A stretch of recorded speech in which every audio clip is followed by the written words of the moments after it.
গতকাল ছিল সরস্বতী পুজোর দিন, মানে বাগদেবীর আরাধনা।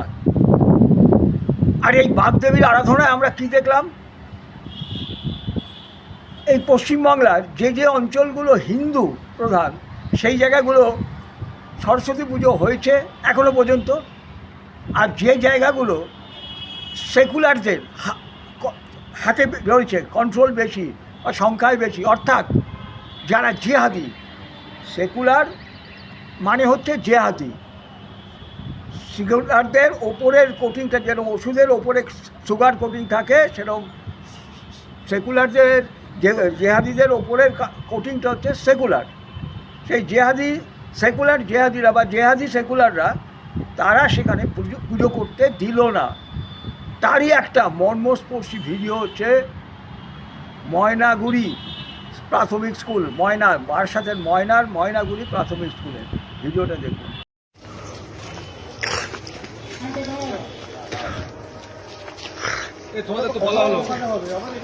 ওখানে বলা হলো তো ওখানে বড়া হলো তখন পরিষ্কার করতে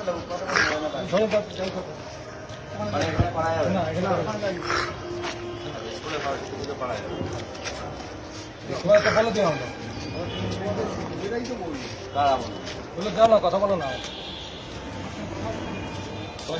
যারা আছে কথা বলো। কি হয়েছে সেখানে হবে না পুজো? পড়ার মানে কি? পুজো হবে স্কুলের মধ্যে সরস্বতী পুজো হবে না?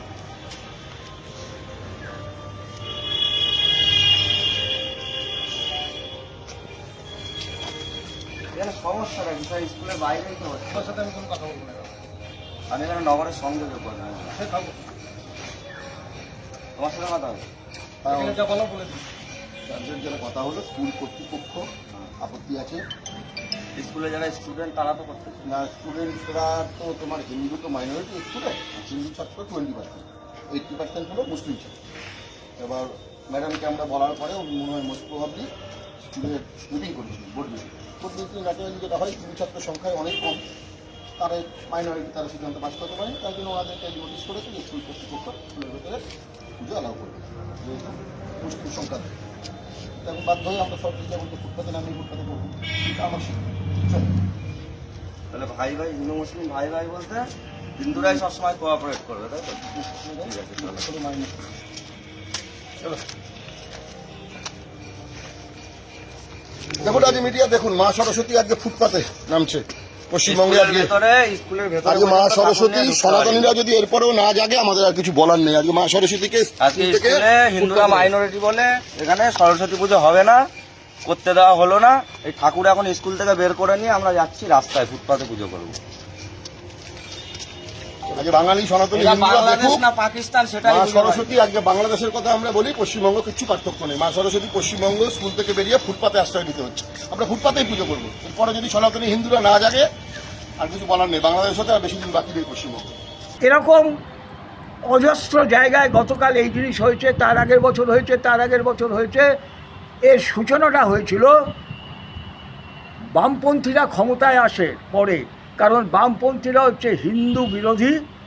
আমি পশ্চিমবঙ্গের বামপন্থীরা বলছি, যারা মার্ক্সবাদ লেনিনবাদের কথা বলে, সেই পশ্চিমবঙ্গের বামপন্থীরা হচ্ছে হিন্দু বিরোধী আর জেহাদিদের পেছন চাটা। এটা হচ্ছে মূল কথা।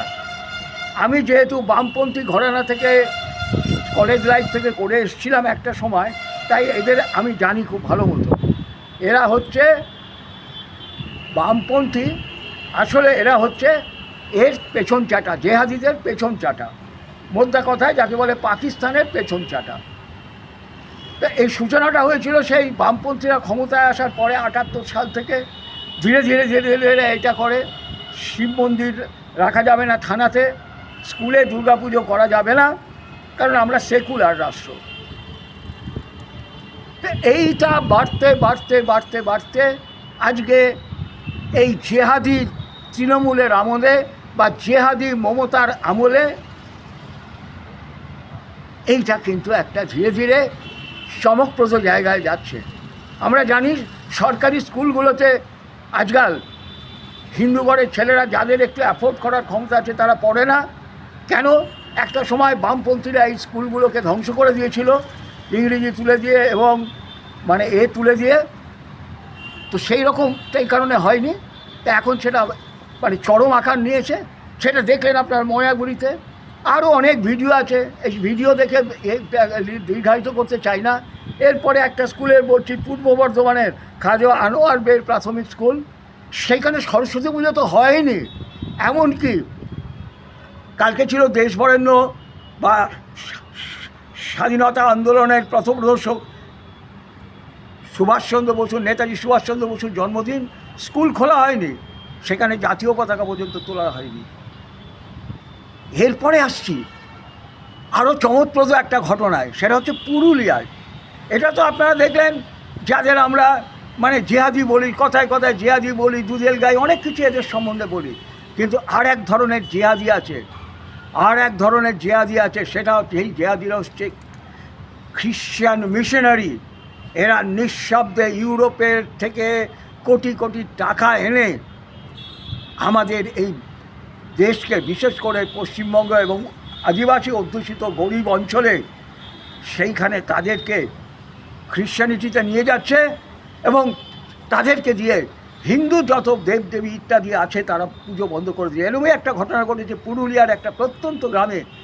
এবং সেখানে তো ওরা তো আবার একটু শিক্ষিত পলিস্ট, এই জেহাদিরা আবার একটু পলিস্ট খ্রিশ্চান, মানে পাদ্রী, এরা একটু পলিস্ট জেহাদি। এরা কী করেছে, স্কুলের হেডমাস্টারকে চিঠি দিয়েছে যে শিক্ষা, স্কুল হচ্ছে বিজ্ঞানের অঙ্গ, বিজ্ঞান সেখানে হয় এবং সংবিধানের বিভিন্ন ধারা, আমি এসব জানি না। যে আদিবাসীরা কোনো রকমে হয়তো লিখতে পারে, তার মধ্যে অনেকে লিখতে পারে না, যার জন্য তারা সই করতে পারেনি। 21 জন সই করেছে, বাকি সেই গ্রামটার লোক সই করতে পারেনি। যে সংবিধানের অমুক ধারা অনুযায়ী যে কোনো সরকারি এতে কোনো ধর্মাচরণের কোনো রকমের ব্যবস্থা হবে না। কাজেই যেহেতু সরস্বতী পুজো একটা ধর্মীয় আচরণ, তাই সেখানে করা যাবে না। এটা আবার ওই খ্রিশ্চান মিশনারি যারা জেহাদি, যারা নিঃশব্দে ভারতের বিশেষ করে পশ্চিমবঙ্গের আদিবাসী অঞ্চলে কাজ করে যাচ্ছে, তাদের এই পশ্চিমবঙ্গের বুকে ধীরে ধীরে আপনারা দেখছেন কি হতে চলেছে। এই ময়নাগুড়ি প্রাইমারি স্কুলের সঙ্গে গত 3 বছর আগে থেকে সেখানে পুজো হয়ে আসছিল এবং আমিও সেই পুজোর সঙ্গে, আমি সোদপুর থেকে যেতাম সেই পুজোয় অংশ নিতে এবং তাদেরকে যথাসাধ্য সাহায্য করতাম। আমি সেই পুজোয় যেতাম প্রতি বছর। এবছর আমি যেতে পারিনি, আপনারা জানেন আমার চোখের অপারেশন হয়েছে, সেই জন্য এবছর আমি যেতে পারিনি। তবে আমি যাব সেই দিনটা আপনাদের বলবো না, কারণটা বলবো না, কিন্তু এর মধ্যেই আমি যাব। এই হচ্ছে বাংলার অবস্থা। আর আপনারা বসে বসে খৈনি টিপছেন, আপনারা বসে বসে মানে করছেন, পিকনিক করছেন, আপনারা বসে বসে পদ নাচাচ্ছেন, দাঁড়িয়ে পদ নাচাচ্ছেন, ভাবছেন আমার পাড়ায় তো সরস্বতী পুজো হচ্ছে। আরে ওইখানে হচ্ছে কি না হচ্ছে, আমার বাড়ি এই গেল অ্যাটিটিউড। আমার বাঙালি হিন্দুদের বাঙালির মানসিকতা আজকে এসে এইখানে দাঁড়িয়েছে। আর এই মানসিকতাকে ধ্বংস করছে কে? ওই শালা কমিউনিস্ট আর ওই তথাকথিত গান্ধীর মানে অবৈধ সন্তান এগুলো, ওই সেকুলারিস্টগুলো। দেখলে আমার ইচ্ছে করে সেকুলারিস্টের 2 গালে ধপাধপ জুতোর বাড়ি মারে। আর তোরা তো সেকুলারিস্ট নয়, তোরা তো মুসলমানের পেছন চাটা, জেহাদির পেছন চাটা। তোরা দিনরাত জেহাদির পেছন চাটছিস। নিঃশব্দে ভারতের জনবিন্যাস পাল্টে দেওয়া হচ্ছে, তোরা চুপ করে থাকিস। আর কোনো জায়গায় যদি উল্টোটা হয়, হই করে বুঝছিস। কেন রে? সুরে বাচ্চা এই দেশটা কার ছিল? ওরে সুরে বাচ্চা সেকুলারিস্ট আর কমিউনিস্টগুলো, ওই গান্ধীর অবৈধ সন্তানগুলো, এই দেশটা কার ছিল? আচ্ছা বলুন তো, দাবি উঠেছে বা 2-1 জায়গায় হয়তো হচ্ছে নবী দিবস। স্কুলে কেন নবী দিবস পালন হবে? নবী দিবস পালন করুন না। আপনি যে এতে দেবতায় বিশ্বাস করেন, আপনারা তো আবার দেবতায় বলেন না, সে এতে বিশ্বাস করেন, আপনারা করুন না, আপনাদের অঞ্চলে করুন না, তাতে তো কোনো বাধা দিচ্ছে না কেউ। এটা তথাকথিত সেকুলার রাষ্ট্র, যদিও এটা সেকুলার নয়, ধীরে ধীরে এটা ওই জিহাদিদের রাষ্ট্র হয়ে যাচ্ছে, খ্রিস্টান এবং মুসলিমদের রাষ্ট্র হয়ে যাচ্ছে। তো সেখানে আপনারা করুন না, স্কুলে কেন? নবীর সঙ্গে স্কুলের কি সম্পর্ক আছে? আমরা কি স্কুলে দুর্গাপুজো করতে যাচ্ছি? আমরা কি স্কুলে শিবরাত্রি করতে যাচ্ছি, রামনবমী করতে যাচ্ছি? তাহলে নবী দিবস কেন স্কুলে? কেন সরস্বতী? প্রাচীন ধর্মে সব বিষয়গুলোকে একটা দেবতার রূপ দিয়ে ভাবা হতো। সেটা আমাদের ভারতবর্ষে শুধু নয়, রোম সাম্রাজ্যে, গ্রিসে, মেসোপটেমিয়া সাম্রাজ্যে, পৃথিবীর সব সাম্রাজ্যে বজ্র দেবতা থেকে আরম্ভ করে সূর্য দেবতা থেকে সব কিছুকে একটা দেবতার মানুষ, যেহেতু তখনও জ্ঞান বিজ্ঞানে এতটা উন্নত ছিল না, তাই তারা একটা দেবদেবীর রূপ দিয়ে পুজো করত। তো সেই শিক্ষার দেবতা হচ্ছে শিক্ষা, মানে সংস্কৃতি, কালচার, কৃষ্টি, গান বাজনা এ থেকে আরম্ভ করে এভরি নৃত্য, তার দেবতা আমরা মানি সরস্বতীকে, দেবী সরস্বতীকে। দেবী সরস্বতীর যে মন্ত্র বলা হয়, সেখানে কি কোনো রকম সাম্প্রদায়িকার কথা বলা আছে? সেখানে কি কোনো ধর্মের কথা বলা আছে? দেবীকে বলা হচ্ছে, আর তুমি আমাকে বিদ্যা দাও, তুমি আমাকে শিক্ষা দাও, তুমি আমাকে সংস্কৃতি দাও। এর বাইরে কোনো কথা কি বলা আছে? এটা হচ্ছে আমাদের সংস্কৃতির অঙ্গ, এটা আমাদের কালচারের অঙ্গ। সেই কালচারকে আজকে এই তথাকথিত জিহাদিরা মানে তথাকথিত সেকুলারিস্ট মিশনারিরা আর মৌলবীরা, মিশনারি এবং মৌলবী কিন্তু একই একই একই এতে ঘুরছে, একই পথের পথিক তারা।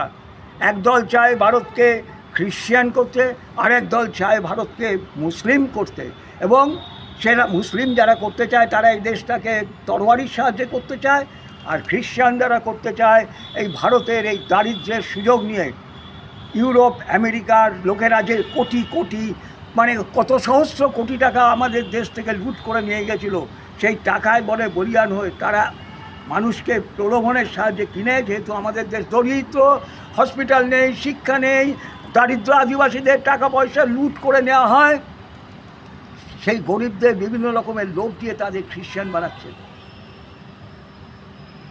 বন্ধু, ভারতবর্ষের মুক্তি হতে পারে একমাত্র যদি এই দেশকে হিন্দু রাষ্ট্র হিসেবে ঘোষণা করা হয়। ও নরেন্দ্র মোদীজি, আপনার এই উন্নয়ন দিয়ে কি হবে? আপনার এই উন্নয়ন দিয়ে কি হবে? উন্নয়ন দিয়ে আমরা কি ছিঁড়ব? এই উন্নয়ন দিয়ে আমরা কি ছিঁড়ব? এই উন্নয়ন দিয়ে আমরা কি ছিঁড়ব? আমরা কথায় কথায় ওই নালন্দা দেখায়। এই নালন্দা বিশ্ববিদ্যালয় ছিল পৃথিবীর শ্রেষ্ঠ বিশ্ববিদ্যালয়, যেখানে হাজার হাজার পৃথিবীর বিভিন্ন দেশ থেকে ছাত্ররা পড়তে আসতো। আরে ল কি হয়েছে? ল ওরে ল কি হয়েছে? ছিঁড়েছিস? কটা ছিঁড়েছিস? কটা ছিঁড়ে আঁটি বেঁধেছিস? কি হয়েছে? লাভ হয়েছে কি? লাভ হয়েছে কি? আমরা রাখতে পেরেছি? আমি গেছিলাম নালন্দায়, আমায় যখন গাইড দেখাতে এসছে, আমি বললাম রাখ শালা, তোর এই ভগ্নদশার এগুলোকে দেখাবার। কী করেছিস? রাখতে পেরেছিস? ব ছিঁড়েছিস, ব ছিঁড়েছিস, ব। এই তো আমাদের লাস্ট পরিণতি। এবারও আমরা ব ছিঁড়ব, বসে বসে ব ছিঁড়ব। ওরা ওই জিহাদিরা ধীরে ধীরে স্কুলে বন্ধ করে দেবে আর কনভার্ট করবে, আমরা ব ছিঁড়ব। আরে ল এই দিয়ে কি হবে? কি হবে? তাই মোদিজিকে বলছি, এই উন্নয়ন কিসের উন্নয়ন? আজকের বঙ্গোপসাগরে নোটাম জারি হয়েছে, ভারত নাকি স্যাটেলাইট টেস্ট, মিসাইল টেস্ট করবে। কি হবে? কি হবে? বাংলাদেশে হিন্দুদেরকে ধরে ধরে পিটিয়ে তো গলা কেটে খুন করা হচ্ছে। কেন হবে? আজকে আমেরিকায় যেত বলে, মাদকদ্রব্য যেত বলে ভেনেজুয়েলার প্রেসিডেন্টকে তারা তুলে নিয়ে গেছে, তার কথা শোনেনি বলে। আর একটা ওই বারাসাত ময়নাগুড়ি স্কুলের মৌদাস নামে একজন জিহাদি মহিলা, নামটা কিন্তু হিন্দু রেখেছে, ওই শয়তান মহিলা নামটা তার হিন্দু রেখেছে। আরে ও মৌদাস, আমিও গত 3 বছর যাবত ওই স্কুলে গেছিলাম পুজোয়, স্কুলের বাইরে পুজো হতো। এবার সিদ্ধান্ত ছিল স্কুলের ভেতরে পুজো হবে। কেন হবে না? কেন হবে না? আমাদের সংস্কৃতির অঙ্গ, হাজার হাজার বছর ধরে এই পুজো হয়ে আসছে। কোথায় ছিল খ্রিশ্চানরা? কোথায় ছিল ইসলাম? তাদের তখন জন্মও হয়নি যখন মা সরস্বতীর বন্দনা এইখানে হতো। আমাদের যে হাজার হাজার বছর পুরনো বেদ, সেই বেদে আমাদের সেই সরস্বতীর বন্দনা আছে। কোথায় ছিল তারা? আমরা বসে বসে পেছন চুলকেছি, বসে বসে বড় বড় থিসিস লিখেছি। আরে ওই ওই থিসিস দিয়ে কি হবে? ওগুলো দিয়ে আমরা ছিঁড়বো? ওই দিয়ে আমরা ছিঁড়বো নাকি? বসে বসে ওসব দিন এখন শেষ। ওগুলো সিন্ধুকে ভরে রাখো, তুলে নাও হাতিয়ার, বন্ধু তুলে নিতে হবে হাতিয়ার। তাই ও নরেন্দ্র মোদীজি, উন্নয়নকে স্তব্ধ রাখুন, শুধুমাত্র অস্ত্র তৈরি করুন, অস্ত্র। আজকে আমরা কেন পিছিয়ে পড়েছি? চীন আমাদের পরে স্বাধীন হয়েছে। দেশ যখন স্বাধীন হয়েছিল ভারতের টাকা, ভারতীয় রুপি আর আমেরিকান ডলার সেম ছিল। আজকে আমেরিকা কোথায় চলে গেছে? আমরা কেন পারিনি? জানি আপনি বেশি দিন আসেননি, কিন্তু আমরা কেন রিয়াক্ট করব না? আমরা কেন পাকিস্তানের সঙ্গে ওই যুদ্ধ থামিয়ে দেবো? আরে আমার তো দেশই থাকছে না, আমার তো জাতিই থাকছে না। তাহলে আমার এই দেশের উন্নতি করে কী হবে? আমি কার জন্য করে যাচ্ছি? এই যে আমরা কৃচ্ছ সাধন করছি, আমাদের থেকে ট্যাক্স কেটে নেওয়া হচ্ছে। শুধু ইনকাম ট্যাক্স না, প্রত্যেকটা পণ্যের ওপরে জিএসটি আছে, সেখান থেকে কেটে নেওয়া হচ্ছে। তাহলে আমাদের কী লাভ আছে? তাই প্রতিরোধ চাই, প্রতিশোধ চাই, প্রতিশোধ নিতে হবে। ওই যে বাংলাদেশে যারা যা করছে, ওখানে ঢুকে ওই জায়গাগুলোকে দখল করতে হবে। আমাদের কথায় কথায় চিকেন নেকের ভয়, চিকেন নেক মাত্র 20 কিলোমিটার চিকেন নেক, কেন আমরা সেটাকে বাড়াচ্ছি না? আমাদের স্বার্থে, আমাদের রক্ষার জন্য। আমাদের জেহাদিরা তো সেগুলো এসে দখল করে নিচ্ছে। আজকে এই মুর্শিদাবাদে দেখলেন, বিনা কারণে একটা অজুহাত দিয়ে সেখানে বেলডাঙ্গায় রাস্তাঘাট বন্ধ করে দেওয়া হলো। আর কেন আমরা চিকেন নেকের যে ওপাশের রংপুর থেকে আরম্ভ করে অন্যান্য জায়গাগুলো আমরা কেন দখল করছি না? যেখানে হিন্দুদের জন্য আমরা একটা হোমল্যান্ড করে দিতে পারি, কেন পারবো না? আজকে রাশিয়া যদি ইউক্রেনে, যেখানে রুশরা বাস করে, সেটাকে দখল করতে পারে, তাহলে আমরা কেন বাংলাদেশে যে অঞ্চলে হিন্দুরা বাস করছে আমরা পারবো না? সাহস চাই, সাহস। যদি সাহস না থাকে আমরা এগোতে পারি না। আর পরিশেষে ওই মৌদাসকে বলছি, 26-এ কিন্তু আপনার কপালে দুঃখ আছে, এটা জেনে রাখুন। 26-এ কিন্তু আপনার কপালে দুঃখ আছে। সামনের সপ্তাহে ওই স্কুলে কিন্তু যাব। 26-এ আপনার দুঃখ আছে, 26-এ আপনার দুঃখ আছে।